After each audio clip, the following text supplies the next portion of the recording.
할렐루야. 수요 예배 나오신 여러분 모두에게 하나님의 은혜와 평강이 가득하시기를 소원합니다. 우리 에베소서 말씀을 우리 새벽 2부 때 보고 있습니다. 에베소서는 옥중 서신 중에 하나입니다. 감옥에 gat혀서 사도 바울이 기록한 말씀 중에 하나라는 것이죠. 그렇기 때문에 그 에베소서 앞에 있었던 고린도전서, 후서나 갈라디아서하고 약간의 차이점이 있습니다. 복음과 하나님의 말씀을 전한다는 것은 같지만 갈라디아서나 고린도서는 현재 교회의 문제거리와 상황들에 대해서 해결하려고 하는 내용들이 있습니다. 고린도 전후서는 그 당시에 있었던 분쟁들, 나는 아볼로파다, 나는 바울파다, 나는 누구파다, 베드로파다, 이런 파벌과 분쟁의 문제에 대해서 가르침과 다스림을 주는 내용도 있습니다. 또 갈라디아에서는 바울은 사도가 아니다라고 했던 이상한 사람들, 또 율법주의자들의 내려온 것에 대해서 다른 복음은 없다라는 이런 교훈의 말씀도 같이 증거하고 있습니다. 근데 에베소서에서는 감옥에 갇혀 있기 때문에 현장의 문제는 그렇게 많이 나오지 않습니다. 오히려 그렇기 때문에 복음의 본질적인 내용, 신앙생활의 본질적인 내용, 또 살아가는 우리를 하나님의 자녀로 부르신 본질적인 내용들이 더 많이 담겨 있습니다. 우리가 하나님의 자녀된 것, 오직 그 은혜로 우리를 부르신 말씀들, 또 우리가 교회되게 하신 것들, 그런 내용들이 담겨 있습니다. 그래서 1장부터 3장까지는 우리 신앙생활에 복음에 대해서, 교리에 대해서, 또 구원받음과 또 우리를 각 사람을 교회로 불러주신 내용들에 대해서 본질적인 내용이 담겨 있고요.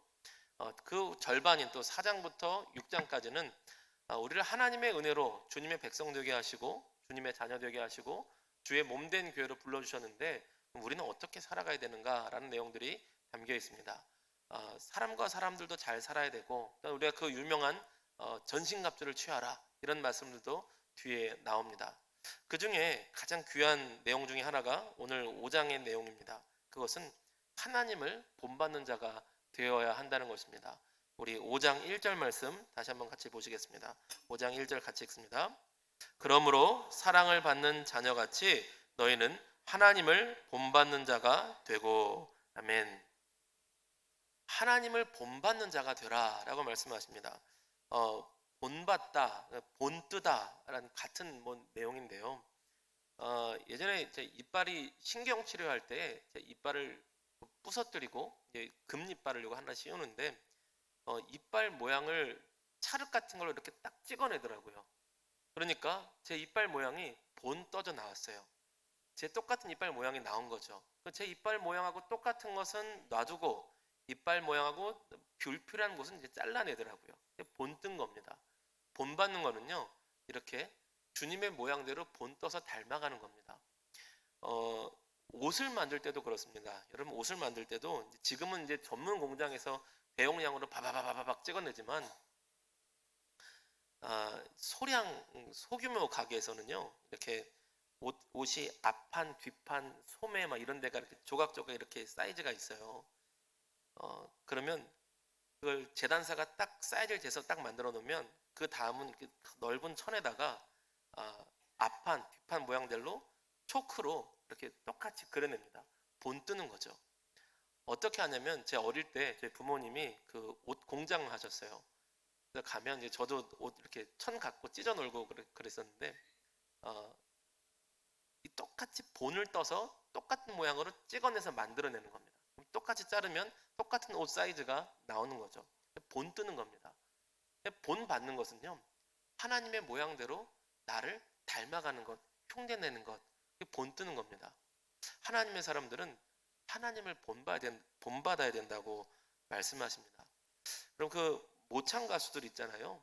다른 사람들 이미테이션 가수라 그러는데 다른 사람 목소리 똑같이 따라하는 가수들은요 똑같이 따라하다 보면요 얼굴도 닮아가더라고요. 표정도 닮아갑니다. 말투도 닮아가요. 여러분 성대모사 하는 개그맨들 보시잖아요. 성대모사를 하면 따라하려고 하다 보면요 목소리만 따라해야 되는데 잘 보면 눈빛도 따라하고 표정도 따라하고 행동도 따라하고 움직임도 따라합니다. 목소리를 따라하기 위해서 완전히 닮아가는 거죠. 그럼 하나님을 본받는 것은요 하나님을 닮아가는 겁니다. 어떻게 해서든 하나님을 똑같이 따라하려고 노력하는 것이죠. 그러면 우리가 어떻게 하나님을 따라합니까? 어떻게 하나님을 본받습니까? 하나님은 창조주 하나님이신데 우리가 무슨 그런 창조주의 능력이 있습니까? 그런 것이 아니고 무엇을 본받고 무엇을 따라야 되는가? 우리 2절 말씀 보겠습니다. 2절 같이 읽겠습니다. 그리스도께서 너희를 사랑하신 것 같이 너희도 사랑 가운데서 행하라. 그는 우리를 위하여 자신을 버리사 향기로운 제물과 희생 제물로 하나님께 드리셨느니라. 아멘. 어떤 것을 본받는가? 예수님의 십자가를 본받으라는 것입니다. 예수님을 닮아가라는 것입니다. 예수님께서 향기로운 제물로 하나님 앞에 자신을 드린 것처럼 예수님의 십자가를 마음에 품고 예수님의 십자가를 잊어버리지 말고 예수님의 십자가를 기억하고 예수님을 닮아가야 된다는 것이 오늘 말씀의 핵심입니다. 여러분, 하나님의 사람들은요, 우리 마음에 꼭 품어야 될 것, 잊지 말아야 될 것이 예수님의 십자가입니다. 그리고 항상 기억해야 될 것, 그리고 자랑해야 될 것, 예수님의 십자가입니다. 여러분, 사도 바울은 갈라디아서 말씀에서 내가 예수 그리스도의 십자가 외에는 자랑할 것이 없다고 말씀하세요. 여러분, 사도 바울이 자랑할 것이 얼마나 많습니까? 사도 바울이 얼마나 많은 교회를 개척했고 사도 바울이 간증할 것 얼마나 많겠어요. 3층 천을 올라가서 천국을 받습니다. 사도 바울을 통해서요 병고침이 일어나고요, 사도 바울이 명령한 지 귀신이 떠나갔고요, 사도 바울이 기도하니까 죽은 자가 살아났습니다. 자랑할 것이 얼마나 많겠습니까? 그런데 사도 바울이 그리스도 예수의 십자가 외에는 자랑할 것이 없다고 말씀했습니다. 그 마음의 중심에 가득한 것이 예수님의 십자가였다는 것이죠. 고린도 전서에서도요, 내가 그리스도의 십자가 외에는 아무것도 알지 아니하기로 작정하였노라 라고 할 만큼 사도 바울의 심령 속에 마음 속에는 십자가가 가득했습니다. 여러분, 우리의 신앙생활이 바라볼 것도 많고 생각할 것도 많지만 예수님의 십자가 바라보는 믿음 생활 되기를 소원합니다. 우리의 신앙생활에, 우리의 마음에, 우리 생각에, 우리 중심에 주님의 십자가, 예수님의 십자가, 우리 주 예수 그리스도의 그 피 흘리시는 거룩한 십자가가 마음에 가득하시기를 다시 한번 주님의 이름으로 축복합니다. 자, 그러면 주님의 십자가가 가득한 것, 또 자기 십자가를 짓는 것, 그러면 먼저 큰 것부터 생각을 합니다. 우리가 선교사로 나가야 되나? 하루 종일 나와서 기도하고 있어야 되나? 아니면 하루 종일 철야 기도를 해야 되나? 이런 생각부터 하게 됩니다. 근데 우리 오늘 성경 말씀에 처음 주시는 것은 이런 거예요. 우리 3절 그리고 5절 따로따로 3절 읽고 5절 읽고 우리 두 구절 읽겠습니다. 3절 5절 같이 읽겠습니다. 음행과 온갖 더러운 것과 탐욕은 너희 중에서 그 이름조차도 부르지 말라. 이는 성도에게 마땅한 바니라. 5절입니다. 너희도 정녕 이것을 알거니와 음행하는 자나 더러운 자나 탐하는 자 곧 우상 숭배자는 다 그리스도와 하나님 나라에서 기업을 얻지 못하리니. 아멘. 예수님의 십자가를 본받아서 딱 본떠서 담지 않은 것은 잘라내야 되는데 그 잘라낼 것이 음행과 더러운 것과 탐욕과 우상 숭배를 잘라내고 없애라고 말씀을 하십니다. 우리가 먼저 할 것, 예수님의 십자가를 담는다, 선교사로 나가고 거룩한 삶을 거룩하게 하루 종일 기도하고, 그것보다 먼저 할 것이 있습니다. 주님을 닮지 않은 모습을 잘라내야 됩니다. 음행과 탐욕과 온갖 더러운 것, 우상 숭배를 잘라내라고 말씀을 하십니다. 근데 이것이 여러 가지 같은데요, 사실 다 하나입니다. 하나예요. 그 당시에 이 에베소서 지역에서는요, 이것이 하나로 뭉쳐 있었습니다. 에베소서와 로마에서 드렸던 모든 우상 숭배뿐만 아니라 가나안 땅에서도, 메소포타미아 지역에서도 우상 숭배는 탐욕과 음란이 같이 있었어요. 왜 우리가 올림픽 같은 거 하면 이렇게 막 하얀 옷을 무슨 성가대 가운 비슷한 거 입고 막 이렇게 되게 막 멋있고 좋은 사람처럼, 마치 자기가 무슨 천사가 된 것처럼 하늘하늘하게 들어와서 이렇게 불 붙이는 것 있잖아요. 근데 그게 그리스 로마의 신전에 있던 섬기던 사람들을 이제 상징하는 것인데, 그 당시에 신전에서 섬기던 사람들은요 다 남창과 여창입니다. 그러니까 우상 숭배를 하고 생육하고 번성하는 것이 그런 성적인 것에 있다고 믿었기 때문에 생육하고 번성하기 위한 탐욕을 가지고 성전에 있었던 남창과 여창과 그런 성적인 문란함을 동시에 버리는 것이었습니다. 거기다가 좀 더 폭력적으로 가나안 땅에서는 그렇게 생육하고 번성하는 것은 탐욕을 위해서 신에게 가장 소중한 것을 바쳐야 된다는 마음에, 특히 몰렉 같은 신에게 바치기 위해서 자기에게 가장 소중한 것을 바치기 위해 자기 자식을 불로 태우는 일이 있었어요. 그러니까 하나님께서 얼마나 우상 숭배하는 일을, 특별히 가나안 땅에서 그 지역에서 우상 숭배했던 일을 하나님께서 얼마나 싫어하셨겠습니까? 아, 그렇기 때문에 하나님께서 우상 숭배하는 일, 탐심, 탐욕, 음행을 잘라내 버리라고 말씀하시는 것입니다. 주님의 십자가가, 예수 그리스도의 십자가가 우리 심령 가운데 가득한 사람은 음행과 탐욕과 탐심과 이 우상 숭배를 결코 같이 할 수가 없었던 것이죠. 우리의 삶 가운데서 주님을 닮지 않은 마음, 우리의 행함, 그런 것들이 그리스도 예수의 이름으로 다 잘라내져지기를 주님의 이름으로 축복합니다. 그럼 또 무엇이 있느냐? 주님을 닮는 것은, 우리 4절 말씀 보겠습니다. 4절 말씀 같이 읽겠습니다. 여러분 읽어주십시오. 시작. 누추함과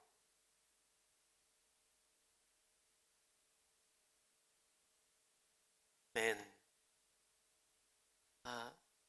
하나님을 본받는 삶, 그 두 번째로 닮자는 것은 잘라내야 되는데, 우리한테 그리스도를 닮은 삶에 있어서 꼭 있어야 되는 것이 우리 입술에 감사의 열매가 있어야 된다는 것입니다.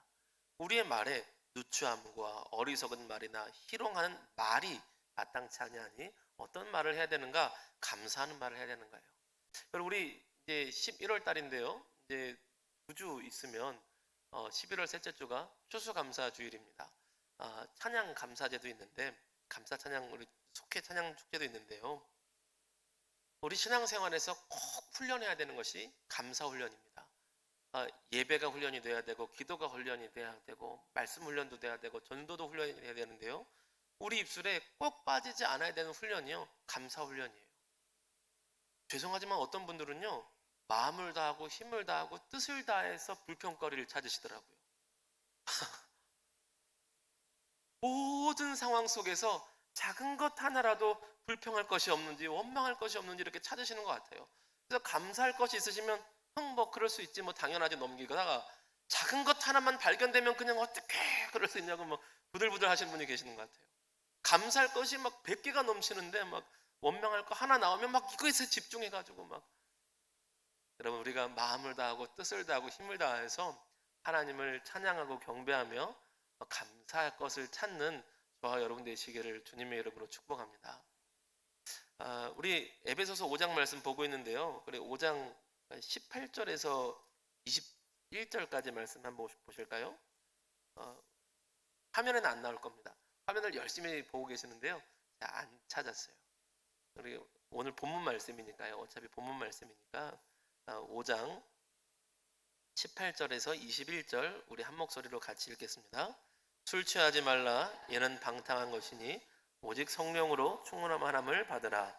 시와 찬송과 신령한 노래들로 서로 화답하며 너의 마음으로 주께 노래하며 찬송하며 범사의 우리 주 예수 그리스도의 이름으로 항상 아버지 하나님께 감사하며 그리스도를 경외함으로 피차 복종하라.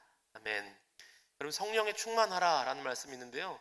성령 충만하라 한 다음에, 그 다음에 성령 충만하면 그 다음에 시와 찬송과 신령한 노래를 부르고 하나님 찬양하고, 그 다음 그리스도 예수 이름으로 하나님께 감사하고, 그 다음 그리스도를 경외함으로 피차 복종하라. 이 세 가지가 나옵니다. 여러분, 성령 충만하면요, 막 내가 막 특별한 은사가 나타나야 되고 뭐 하는 기적이 나타나야 되고, 그게 아니고요. 그거는 때에 따라 하나님께서 주시는 것이고, 성령 충만하면요, 이 세 가지가 있어야 된대요. 하나님 찬양하고 주님께 감사하고 서로 복종하는 것. 보십시오. 성령 충만하면 이 세 가지가 있는 겁니다. 찬양하고 감사하고 다른 사람에게 복종하는 마음으로 서로 배려하며 사랑하는 것. 이게 성령 충만한 것입니다. 성령 충만에 이 가운데가 빠지지 않아요. 그리스도 예수의 이름으로 하나님께 감사하는 것. 여러분, 성령 충만한 사람으로 여러분 드러내고 싶으시다면 모든 상황 속에서 불평거리를 찾는 것이 아니라 그게 예리한 사람 아닙니다. 성령 충만한 사람은요, 찬양하고 감사하고 다른 사람 배려하는 사람이에요. 그 사람이 오늘 우리 입술에 감사가 열매가 있어야 된다고 하시는데요, 하나님을 본받는 사람 되셔서 성령 충만한 사람 되셔서 마음껏 힘껏 찬양하고 또 다른 사람에게 배려하는 모습이 있고, 그다음에 입술에 감사의 열매가 풍족히 맺히는 저와 여러분 되시기를 주님의 이름으로 축복합니다. 우리 또 한 가지, 우리 5장 9절에서 11절 말씀 보겠습니다. 5장 9절에서 11절 말씀 같이 읽겠습니다. 빛의 열매는 모든 착함과 의로움과 진실함에 있느니라. 주를 기쁘시게 할 것이 무엇인가 시험하여 보라. 너희는 열매 없는 어둠의 일에 참여하지 말고 도리어 책망하라. 아멘. 하나님을 본받는 사람은요, 빛의 열매를 맺어야 된다고 말씀하십니다. 그 모든 의로움과 착함과 진실함, 주님을 기쁘시게 하는 행함이 있어야 된다는 것이죠. 그런데 다 좋은 말인 것 같아요. 다 좋은 말인 것 같은데 때로는 이게 참 어렵습니다. 빛의 열매를 맺고 착한 행실을 하고 의로운 일을 하고 우리 입술에 불평이 없이 감사하고, 사실은 불평이 나올 때도 있죠. 인간적으로 그럴 때도 있습니다. 그런데 이게 참 어려워요. 그럼 어떻게 하면 이것을 할 수 있을까요? 그 가능한 비법도 오늘 말씀에 있습니다. 처음으로 한번 돌아가 보실까요? 5장 1절 말씀 다시 한번 보시겠습니다. 5장 1절 다시 한번 같이 읽겠습니다. 그러므로 사랑을 받는 자녀같이 너희는 하나님을 본받는 자가 되고. 아멘. 우리가 의의 열매를 맺고 빛의 자녀같이 살고 하는 그 첫 번째는요, 무엇이 있어야 되냐면 사랑을 받는 자녀같이라는 것이 전제 조건입니다. 내가 내 힘으로 하나님의 성령 충만한 사람의 모습을 드러내야지가 아니라 1차 우선순위는요, 하나님의 사랑을 충만하게 받아야 됩니다. 날마다의 삶 속에서 십자가에 집중한다는 것은요, 십자가에서 나를 위해 죽으신 예수님이 결국은 나를 사랑하신다는 것이거든요.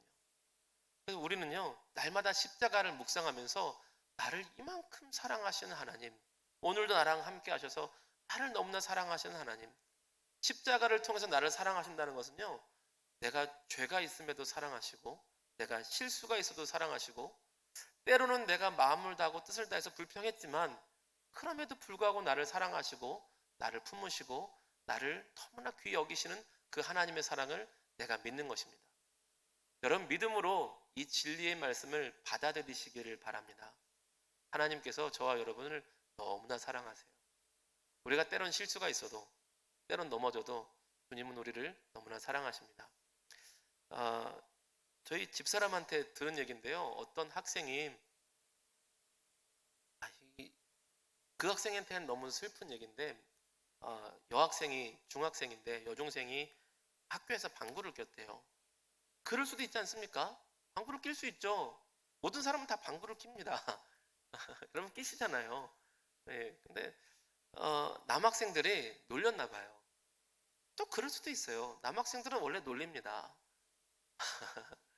그런데 이 여학생이 그게 너무나 상처가 되었나 봐요. 그래서 나는 냄새 안 나는 사람이 되기 위해서 항상 뭐 이렇게 담요 같은 것을 두르고 막 향수를 뿌리고 막 그러고 방구를 절대 끼지 않겠다고 막 그러고 다닌 거예요. 이게 나는 그렇지 않아. 나는 흠이 없어야 돼. 막 그 놀리는 게 너무 상처가 된 것이죠. 저는 그 친구에게 얘기해주고 싶었어요. 하나님은 세상의 사람들은 친구들은 놀릴지 모르지만 하나님은 우리가 실수를 해도 우리의 연약함이 있어도 너를 너무나 사랑하신단다. 솔직히 얘기하자면 우리가 모든 사람은 다 방구를 끼고 방구만 끼겠니? 뱃속에 다 똥이 있어. 똥이 있다는 얘기는 우리 마음에도 똥이 있고 몸에도 똥이 있단다. 그 얘기를 너무나 해주고 싶었어요. 그리고 너를 약올린 그 친구들도 뱃속에 방구도 있고 똥도 있어. 몸에도 똥이 있고 마음에도 똥이 있어. 그런데 죄라는 똥이 있는데 하나님은 다 아시고 너를 너무나 사랑하신단다. 괜찮아. 라는 얘기를 해주고 싶었어요. 근데 그 학생뿐만일까요? 많은 어른들도 누군가의 그 질책에 이렇게 자유롭지 못한 모습들이 남아 계신 분들이 많이 있어요. 네, 여러분, 우리의 실수가 있지만 혹은 다른 사람이 방귀 꼈다고 뭐라 그럴 수도 있지만 하나님은 우리의 몸에도 우리 삶에도 마음에도 연약함에 흠이 있지만 하나님은 우리를 너무나 사랑하십니다. 그 사랑을 믿음으로 받아들이시는, 날마다 하나님의 사랑에 충만히 거하시는 저와 여러분 되기를 소원합니다. 우리 1절 한 번 더 읽어보실까요? 1절 한 번 더 읽겠습니다. 같이 읽습니다. 시작. 그러므로 사랑을 받는 자녀같이 너희는 하나님을 본받는 자가 되고. 아멘. 그 다음, 하나님의 사랑을 충만하게 받으면 하나님을 본받는 자로서 존재가 되는 것입니다. 사랑을 받아야, 하나님의 사랑을 충만하게 누려야 하나님을 본받는 자가 되는 겁니다. 존재가 바뀌어가는 것이죠. 그 다음 2절에 보면 너희도 그리스도께서 너희를 사랑하신 것 같이 너희도 사랑 가운데서 행하라 라고 말씀하세요. 우리의 행함은 출발점이 하나님의 사랑입니다. 그리고 우리 존재가 하나님의 사랑에 막 차갈 때 그 다음 존재가 바뀌는 거예요. 존재가 바뀌니까 그 다음 행동이 나오기 시작하는 것입니다. 하나님을 본받는 자가 되기 위하여서 하나님을 본받는 자는 이렇게 살아가야 되는구나 라는 가이드를 기억하시고, 그 다음 우리가 해야 될 것은 내 행동을 바꾸려고 막 노력하는 것이 아니라 날마다 하나님의 사랑에 거하려고 노력하셔야 되는 거예요. 주님의 십자가를 묵상함으로 나를 너무나 사랑하신 하나님, 오늘도 나와 함께 하시고 나와 함께 하시는 것 자체를 너무나 기뻐하신 하나님, 내가 너로 인하여서 기쁨을 이기지 못하겠다. 세상에 하나님께서 지실 것이 무엇이 있겠습니까? 하나님께서 지실 것이 없어요. 그런데 기쁨을 이기지 못하시겠대요. 하나님이 지셨대요. 어떤 기쁨? 내가 너로 인하여서, 내 아들아, 내 딸아, 내가 너를 너무나 사랑해서, 내가 너를 너무나 기뻐해서 내가 그 기쁨을 이기지 못하겠노라. 저와 여러분이 하나님의 그 사랑 가운데 거하는 주님의 사람들인 줄로 믿습니다. 날마다 그 사랑 풍성히 누리며 그 사랑 안에 거하여서 하나님의 자녀답게 성장해 가고 자라가고, 그리하여서 하나님을 본받는 자, 하나님을 기쁘시게 하는 자로 우리 삶이 하루하루 변화되기를 주님의 이름으로 축복합니다. 기도하겠습니다. 좋으신 하나님 아버지,